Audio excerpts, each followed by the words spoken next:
অঙ্ক হচ্ছে সূত্রের সাহায্যে গুণফল রূপে প্রকাশ।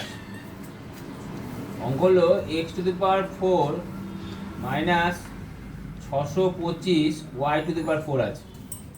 কি করবে? x² whole square minus 25y² কি হোল স্কোয়ার। সূত্র কি a² minus b²। a² x² plus কত 25y², আর এটা কি হবে x² মাইনাস 25y²। ঠিক আছে, এবার দেখো এটাকে আবার সূত্র লেখা যায় x এর হোল স্কোয়ার মাইনাস 5y কি হোল স্কোয়ার। সূত্র লেখা যায় না, যায় না?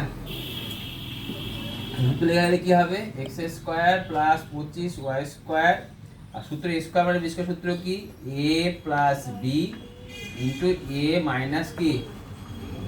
বুঝতে পারলে? ঠিক একইভাবে আমাকে 167 পাতার 5-এর দাগের অঙ্কগুলো করতে হবে। 167 পাতার 5-এর দাগে যে 4টে অঙ্ক আছে, 4টে অঙ্ক নিজে নিজে করো।